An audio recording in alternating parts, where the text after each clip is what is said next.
ஜெய் ஜெய் சங்கர ஹரஹர சங்கர. வாரம் இல்லம் தேடி மகா பெரியவா தொடர்ல வியாழந்தோறும் ஒரு நல்ல சிந்தனை பத்தி பார்த்து வரோம். அந்த வகையில இந்த வார சிந்தனை பத்தி பார்க்கலாம் வாங்க. எப்பவும் போல ஒரு சின்ன கதையோட தொடங்கலாம். ஒரு கிராமத்துல வயசான விவசாயி ஒருத்தர் இருந்தார். ஒரு நாள் அவரோட பேரன் அவர்கிட்ட கேட்டான், தாத்தா, இந்த விதைய இன்னைக்கு விதைச்சா நாளைக்கே மரமா வருமா அப்படின்னு. அதுக்கு தாத்தா சிரிச்சார். ரெண்டு பேரும் சேர்ந்து விதைய நட்டாங்க. மறுநாள் பேரன் ஓடி வந்து பார்த்தான், மரம் இல்லை. அடுத்த நாளும் வந்து பார்த்தான், அப்பையும் மரம் வளரல. கொஞ்சம் ஏமாத்தோட்டத்தோட கேட்டான், தாத்தா, விதை வீணாகிட்டதா, மரமா வளராதா அப்படின்னு கேட்டான்.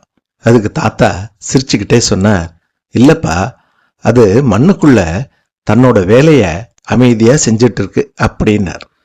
சில நாட்கள்ல சின்னதா முளைச்சது அந்த விதை. அந்த முளைப்பை பார்த்த பேரன் மகிழ்ச்சி அடைஞ்சான்.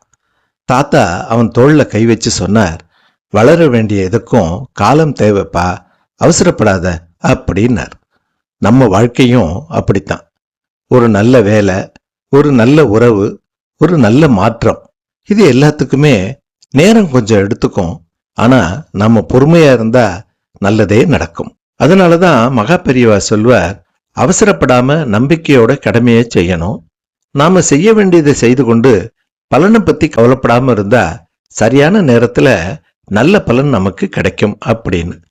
சரி, இந்த வாரம் ஒரு சின்ன பயிற்சி பண்ணி பார்க்கலாமா? நாம வரிசையில நிற்கும் போது எரிச்சல் படாம பொறுமையா இருந்து பார்ப்போம். அப்புறம் யாராவது தாமதமா வந்தா உடனே கோபப்படாம இருக்கணும். அப்புறம் ஒரு பிரச்சனைன்னு வந்தா இதுக்கும் ஒரு நல்ல நேரம் வரும் அப்படின்னு மனசுக்குள்ள சொல்லி பழகிக்கணும். பொறுமை அப்படிங்கிறது காத்திருக்கிறது மட்டும் இல்ல, நம்பிக்கையோட காத்திருக்கிறது. இந்த வாரம் பொறுமையை பயிற்சி பண்ணி பாருங்க. அப்புறம் என்ன, வாழ்க்கை சந்தோஷமா மாறுறத நீங்களே பார்ப்பீங்க. மகா பெரியவா அருளாசியோட இந்த வார சிந்தனைய நடைமுறைப்படுத்தி பாருங்க. அடுத்த வாரம் இதே போல மற்றொரு நல்ல சிந்தனையோட சந்திக்கலாம். நன்றி. ஜெய் ஜெய் சங்கர ஹர ஹர சங்கர.